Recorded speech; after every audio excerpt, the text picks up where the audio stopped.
20년 정도 미국에서 교수를 하다가 이제 95년도에 한국 들어와가지고 인터넷 그 보급 운동해서 그 키드넷이라고 산업화는 늦었지만 정부와는 앞서가자 하는 슬로건으로 인터넷 운동을 한지 이제 거의 20년 넘게 되는데 지금 사이버 안보 굉장히 중요하죠. 그래서 2009년도에 그 한국 인터넷 윤리학회라는 걸 만들었어요.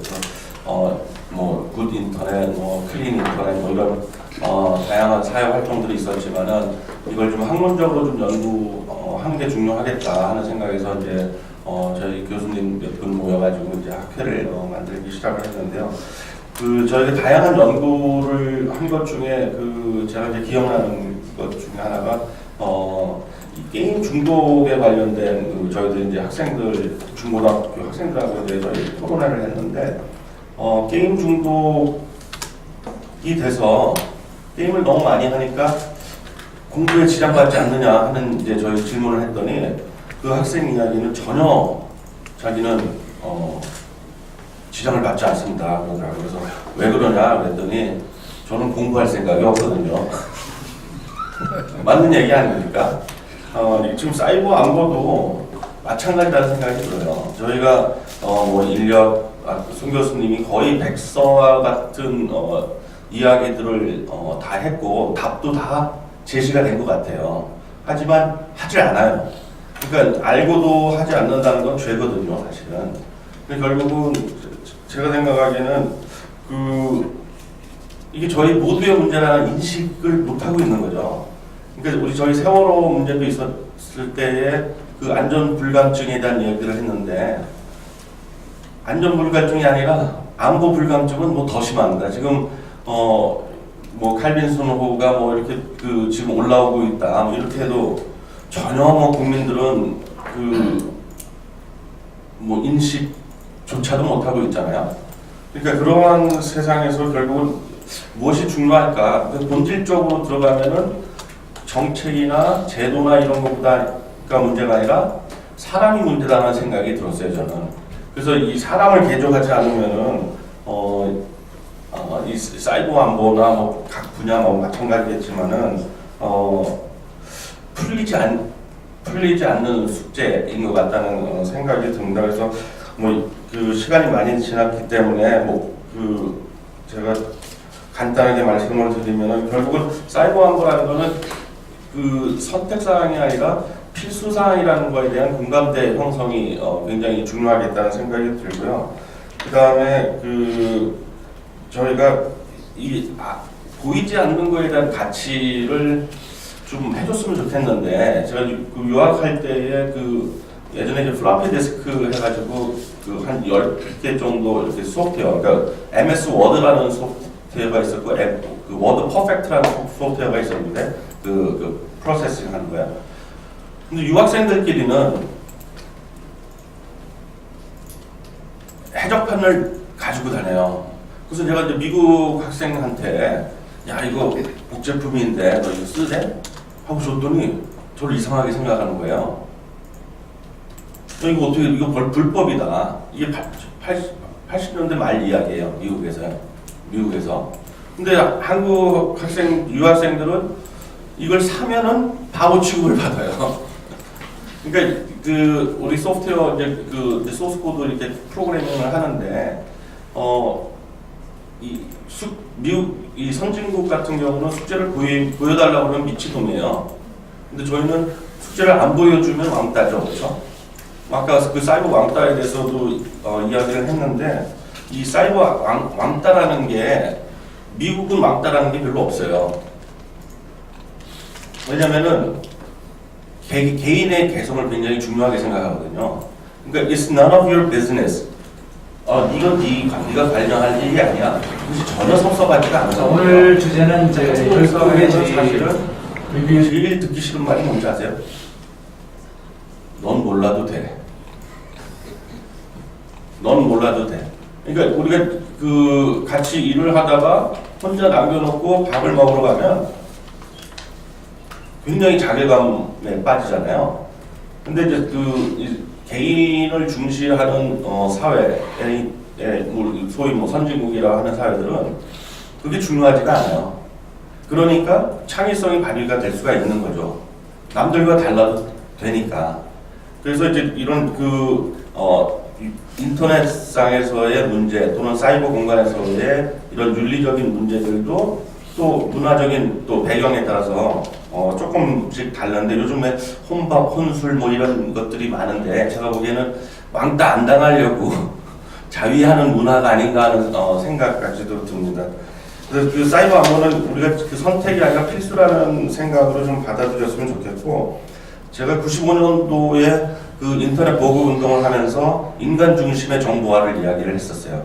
그러니까 그 당시에 정통부의 정책은 1인 1PC 또는 한 가구 1PC, 그러니까 물질적인 거를 정보화의 잣대로 생각을 했거든요.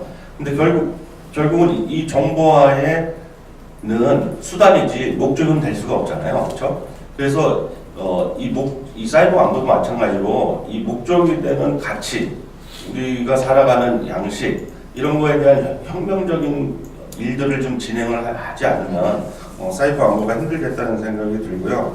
그 다음에 결국은 사이버 안보의 플랫폼은 트러스트입니다. 트러스트. 아까 솔 교수님도 그 신뢰에 대해서 이야기를 했는데 결국은 믿지 못하는 지금 사회가 더욱 더 심화가 되고 거기에 인터넷 기술, 뭐 SNS가 됐던 뭐 이런 팟캐스트가 됐던 이런 것들이 굉장히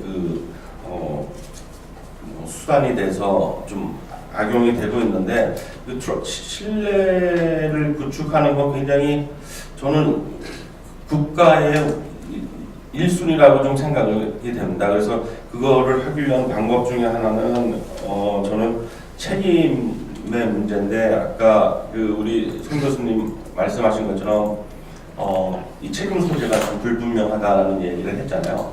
그게 왜 그러냐면은 저희가 이제 인식 중에 뭐냐면은 입구 정책을 굉장히 중요하게 생각해요.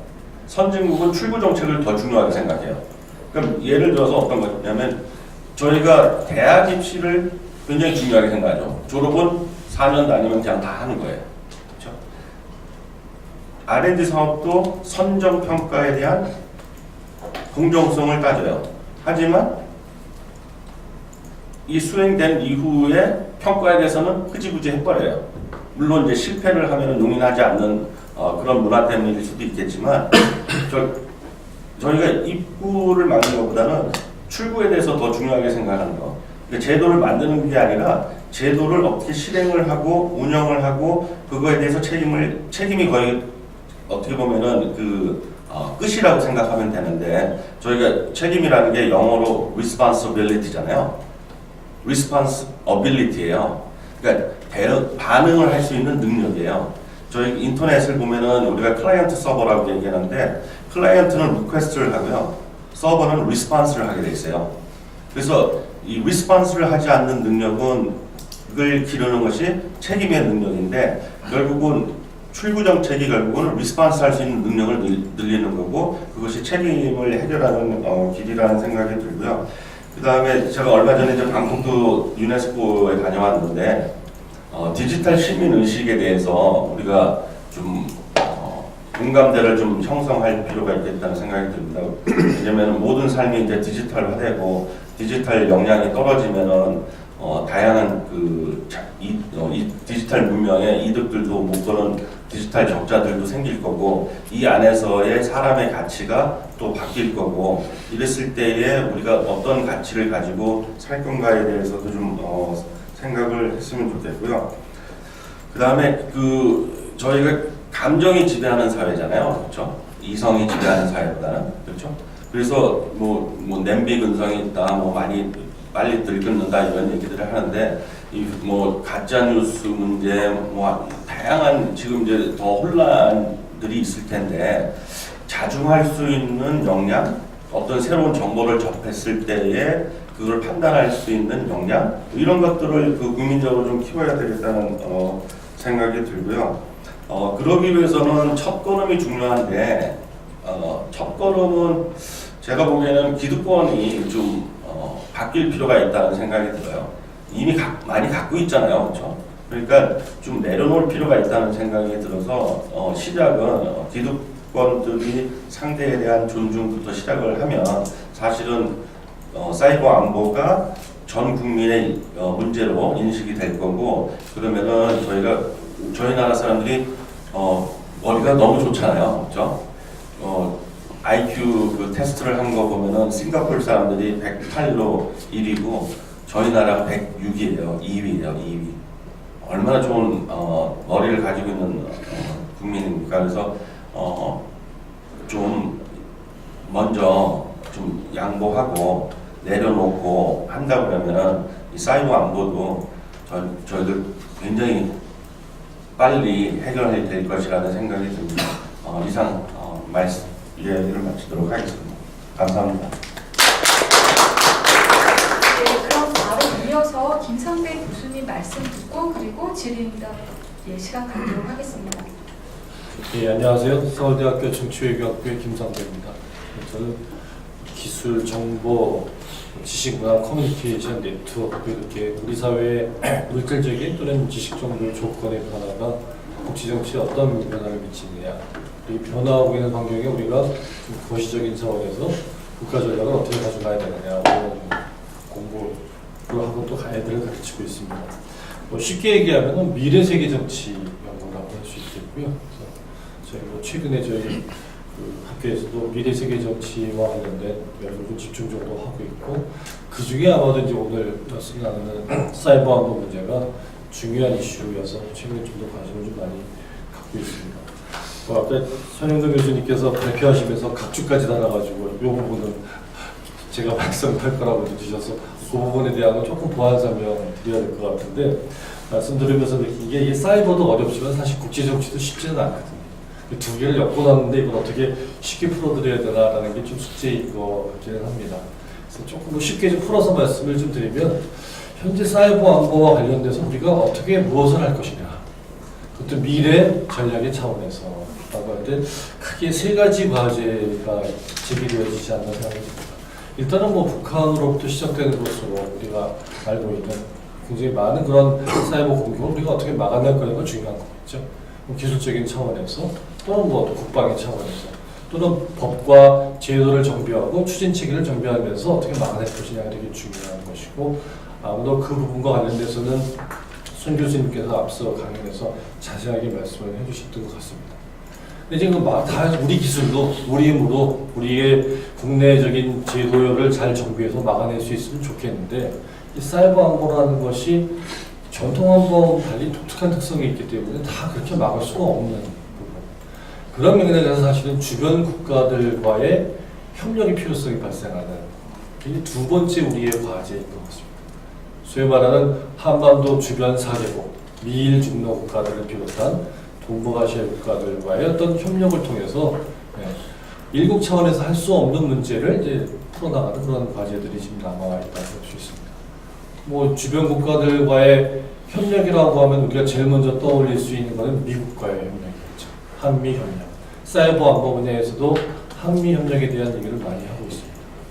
지금 북한이 지금 핵이나 이런 미사일 기술로 인해서 최근에 한반도에서 위기를 조성하고 있는데, 그 분야에 관련해서 좀 한미의 동맹을 활용한 협력이라고 하는 게 굉장히 중요할 수밖에 없는 것이고, 아까 손 교수님께서도 말씀하셨지만 원치는 않고 우리가 그렇게 발생하지 않았으면 좋겠지만서도 한반도에서 일단 주사시 뭔가 발생할 경우에는 재래식 전쟁과 핵과 미사일에 관련된 전쟁과 플러스 그 밑에 은밀하게 움직이는 사이버 전쟁이라고 하는 것들이 병행될 수밖에 없는 게 현대 전쟁의 특징인 그런 부분이기 때문에, 이런 복합적인 영역에서 미국과 협력하는 게 되게 중요할 수밖에 없는 부분이 있고, 지난 몇 년 동안 그 협력에 대한 논의를 많이 하고 있는 것으로 알고 있습니다. 근데 이게 사이버 안보 분야에서 협력이라는 게 한미 간의 일종의 오프라인에서 동맹이 있듯이 사이버에서 동맹을 하면 좋지 않겠냐. 근데 참 그렇게 가기가 간단하지 않은 그런 문제가 있습니다. 동맹이라는 것은 국가 간의 약속에서 가장 결속력이 큰 종류의 약속인 부분인데, 동맹의 약속을 맺고 한미 간의 사이버 안보와 관련된 문제에서 뭔가 막아내려고 한다면 그 중에서 아무도 핵심적으로 필요한 부분은 위협 정보의 공유 같은 부분 아니겠어요? 오프라인이나 온라인에서 발생하는 다양한 종류의 어떤 정보를 공유하는 게 되게 중요한 문제일 텐데 최근에 한국하고 일본이 약간 그 정보보호 협정에 대한 얘기가 있었잖아요. 이건 정보보호와 교류와 공유에 관련된 부분들이 이렇게 참 쉽지만은 않은 부분이 있다는 것이고 더 이 부분이 좀 어려워지는 것은 중국을 생각해보니까 더 어려워지는 것 같습니다. 만약에 뭐 북한으로부터건 또는 뭐 중국으로부터건 해커들의 공격이 있다고 할 경우에 그거 관련된 부분을 막아내기 위해서 우리가 태평양 쪽에 있는 미국이나 일본과 강력한 어떤 동맹을 맺는다고 했을 때 중국이 어떤 반응을 보일 것이냐. 최근에 우리가 경험을 하고 있잖아요. 사드 문제를 보면서. 이상하게도 지정학적으로 끼어있는 상황이기 때문에 미국을 생각하는 동시에 중국도 같이 생각해 볼 수밖에 없는. 더군다나 그럴 수밖에 없는 것이 알려져 있기를 북한으로부터 오는 사이버 공격은 직접 오기도 하지만 북한을 경유해가지고 오게 되는 부분이어서 그쪽에 원점을 우리가 추적해 나가는 과정에서 중국과의 외교적인 협력이라는 게 중요할 수밖에 없는 부분인 거고 그럼 이쪽에서 정보를 받아야 되는데 이쪽하고는 굉장히 동맹 맺고 있는데 중국이 어떻게 할 거냐. 최근에 사드 사태와 관련해서 벌어지고 있는 오프라인에서의 긴장이나 갈등이라고 하는 것이 온라인에서도 또 벌어질 가능성이 있는 부분이어서 굉장히 중요하면서도 어려운 국가전략적인 문제가 사이버 안보 분야에서는 펼쳐지고 있는 것 같습니다. 거기에 플러스 이제 러시아나 뭐 이런 나라들도 최근에는 큰 역할을 정부가에서 하고 있지는 못하지만 나름대로 중요한 변수로 남아있고 러시아가 갖는 의미는 제가 세 번째로 말씀드리려고 하는 우리의 국가안보, 사이버 안보 분야에서의 국가전략적인 과제와 관련됩니다.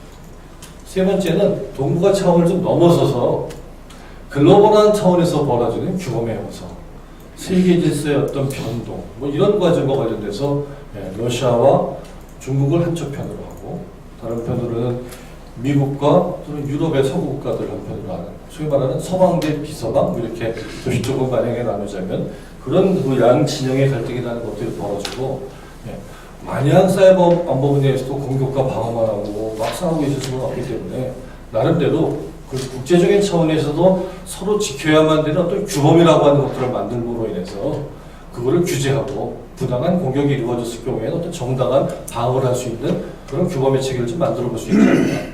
그리고 그 법으로서 상대를 완전히 제압할 수는 없다 하더라도 적어도 국가 간에 책임을 져야만 되는 규범적인 정당성의 근거를 마련함으로 인해서 나름대로 뭔가 이렇게 이 문제를 풀어갈 수 있는 전체적인 틀을 좀 만들어 보자라는 문제가 가능할 수 있다는 거죠.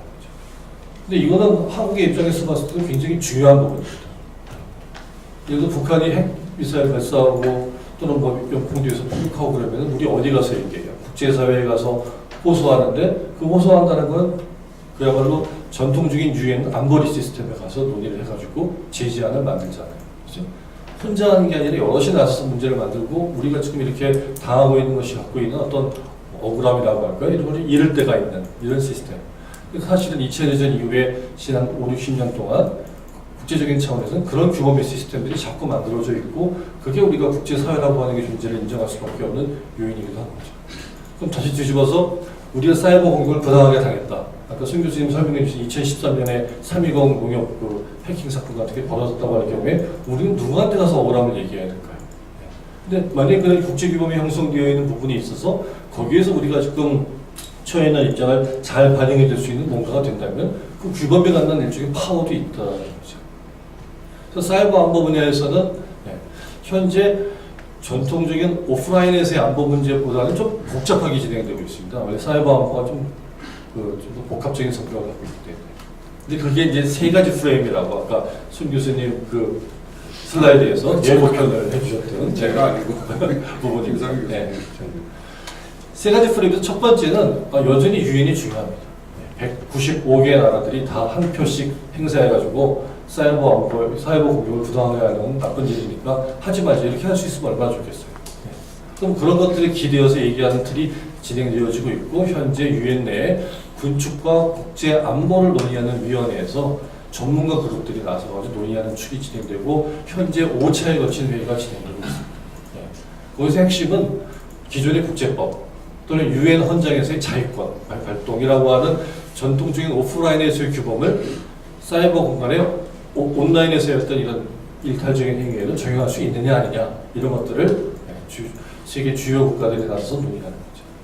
또는 기존에 있었던 전쟁법, 유럽의 역사에서 지금 발생되었던 전쟁법이나 국제법에서 있는 그 조항들을 적용해보자는 움직임도 있습니다. 이게 소위 말하는 탈린 매뉴얼이라는 건데요. 에스토니아라는 나라, 아까 잠깐 말씀 나왔지만 에스토니아 나라의 수도가 이제 탈린인데 탈린을 중심으로 해서 전문가 그룹들이 기존의 국제법과 얼마나 적용할 수 있느냐라는 걸 논의했던 프레임워크입니다. 이 두 가지는 다 인터내셔널 프레임입니다. 네이션, 국가들 간에 만들어지는 프레임이고 국가들이 한 나라 한 표씩 주권을 갖고 있는 국가들이 협의해서 만들어내는 그런 기초적인 프레임. 그러니까 아무도 현재 우리가 상상해 볼 수 있는 전 지구적인 프레임work의 대표적인 프레임work이죠.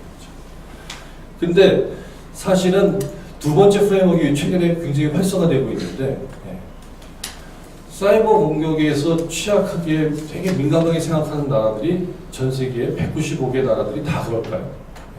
아프리카나 뭐 이런 나라, 오지에 있는 이런 국가들은 사실은 사이버 공격이라는 게 뭐 그냥 먼 나라의 얘기인 것처럼 들릴 수도 있는 겁니다. 실질적으로 사이버 공격이 발생했을 때 피해를 보는 나라는 소위 말하는 서구 선진국들. 전 세계 195개 나라 중에서 한 30개나 50개 정도 레인지에 있는 국가들입니다. 그러다 보니까 당하는 나라가 아쉬우니까 구한다고 나서가지고 국제기구나 이런 국제법의 포멀한 규범의 틀은 아니지만 좀 더 비공식적이면서도 정부 간의 인터거버멘털한 프레임워크를 통해서 느슨한 비공식적인 포럼의 형식일 수도 있는 이런 곳으로서 이분의 규범을 만들기 위한 노력을 하고 있습니다. 그게 뭐 소위 2013년에 사실 한국에서 사이버 스페이스 총회라는 걸 했는데요. 거기 보면 한 30여 개국이 중심이 돼가지고 논의를 하고 그 사이버 스페이스 총회에서는 안보 문제만 하는 게 아니라 사이버 공간의 모든 문제를 다 같이 얘기해보자는 식으로 얘기하면서 논의를 진행했었던 부분이고 계속 지금 진행이 되어서 4차까지 진행이 되고 이제 5차를 올해 아마 하는 걸로 알고 있고요. 비슷한 포맷으로 이 포맷이 주로 OECD 국가들 34개국 정도 되는 OECD 국가들이 중요시되는 포맷인데 그것의 핵심 그룹들은 서구 선진국들입니다. 그래서 이 그룹들 중심으로 해서 소위 말하는 부다페스트 협약이라고 알려져 있는데 유럽 사이버 범죄 협약을 기획하는 것들을 통해서 전쟁 수준의 문제는 아니지만 그 하위 수준에서 벌어지고 있는 다양한 일탈적인 범죄 행위를 우리가 어떻게 다룰 것이냐에 대한 고민을 해보자라는 흐름도 진행이 되어지고 있습니다. 사실 근데 사이버 스페이스 총회나 유럽 그 사이버 범죄 협약은 서구 국가들이 중심이 되어서 진행되는 거라면 거기에 대해서 러시아나 중국이나 또는 중앙아시아에 있는 국가들이 나름대로 그 지역 협력 기구의 프레임워크를 활용해서 벌이는 일종의 인터거버멘털한 프레임워크로서 상하이 협력 기구라든지 뭐 그런 기구들이 좀 나름대로 맞불 작전을 벌이는 차원에서 진행이 되면서 경합을 벌이고 있는 양상입니다. 아마도 사이버 공격에 실질적으로 피해를 보는 국가들이 나서서 얘기를 하고 있기 때문에 유엔이나 또는 국제법과도 같은 구속력은 없지만 어떤 면에서는 당사자들이 얘기하는 가운데에서 뭔가 돌파하고 해법을 마련할 수 있는 가능성이 있다는 면에서 두 번째 프레임이라는 것도 굉장히 우리가 주목해야 된다라는 것이고요. 더 나가서 뭐 세 번째 마지막 프레임은 우리가 인터넷이라는 것은 원래 정부나 국가가 나서서 이렇게 막 들여다보고 그러는 공간이 아니었잖아요. 처음 시작 자체가 민간 전문가들이나 우리 네티즌들이나 또는 우리 관련된 시민사회 그룹들이 중심이 되어서 만들었던 부분인 거고 미국에서 시작되었던 인터넷의 거버넌스의 문제는 굉장히 다양한 행위자들이 참여하는 소위 말하는 다중 이해 당사자 참여 모델이라고 하는데 그런 국가들 그런 모델에서 진행이 되어 왔거든요. 그게 이제 미국 내에서뿐만 아니라 최근에는 글로벌한 차원에서 진행이 되고 있고 글로벌 인터넷 거버넌스의 모습이 그런 식으로 되어 있습니다. 그래서 ICANN이라고 하는 기관이 있는데요. 인터넷에 도메인 이름 정하는 기관인데 그런 기관이 이제 굴러가는 방식 같은 것도 서로 기존에 우리가 알고 있던 국제기구 모델도 아니고 또는 힘이 있는 몇몇 강대국들이 만나서 협의하는 이런 모델도 아닌 모두가 다 같이 하는 글로벌 거버넌스 모델이 진행되는 포맷이 있었습니다. 거기에 대해서 2000년대로 중반에 들어오게 되면서 전통적으로 전기통신 분야에서 관할권을 갖고 있던 ITO, 국제전기통신연합이죠. 그쪽에서 나서서 문제를 같이 풀어가자라고 하는. 근데 이거는 국제기구거든요. 근데 이 기구가 갖고 있는 어떤 나름대로 전통적인 관할권을 새로운 영역인 인터넷 분야에 어떤 투여해보자라는 모습까지도 막 얽히게 되면서 앞서 두 개 프레임하고는 다른 좀 더 훨씬 더 복잡한 이런 모습으로 벌어지는 또 세 번째 프레임이 진행이 되고 있습니다. 이 세 프레임에 대해서 제가 강조를 해서 좀 말씀드리게 되는 것은 사이버 안보 문제가 이런 식으로 계속 진행되다 보면 언젠가는 국내적인 차원에서 뭐 법도 만들어지고 규범도 만들어지고 또 국제적인 차원에서 규범이 만들어지겠죠. 그 만들어지는 모습이라는 게 규범이 이렇게 부상에서 형성되는 모습이라는 게 전통적인 안보 영역에서 만들어진 규범 형성과는 좀 다른 모습일 수 있다는 거예요.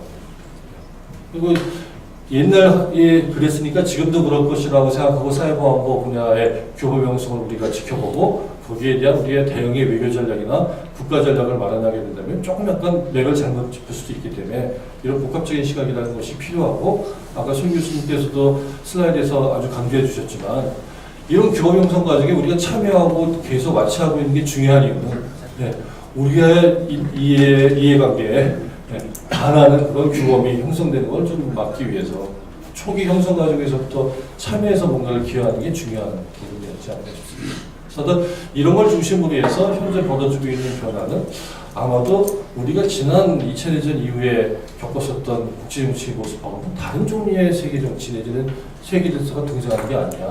더 거시적으로 보다 보면은 우리가 19세기의 개항 이후에 겪었던 서구의 국제정치, 거창하게 표현하는 그야말로 근대 과학기술 문명을 바닥에 깔고 있던 새로운 국제정치의 노직이라는 것들이 지금 19세기 후반에 등장해가지고 우리의 삶을 규정해왔던 부분인데 사이버 안보 분야에서 벌어지고 있는 이런 양상들을 보다 보면은 21세기에는 오히려 어떻게 해서 지금 탈근대 사이버 문명의 질서라고 할까요? 이런 거시적인 것들이 꿈틀꿈틀거리면서 뭔가 저 뒤에서 지금 우리를 엄습해올 수도 있지 않나라는 그런 뭔가 좀 이렇게 조심스러운 생각을 가지고 문제들을 좀 더 적극적으로 보고 그래야 되지 않을 거냐라는 생각을 좀 해보고 있어서 최근에 이 주제에 관심을 좀 많이 갖고 있습니다. 네, 이상입니다.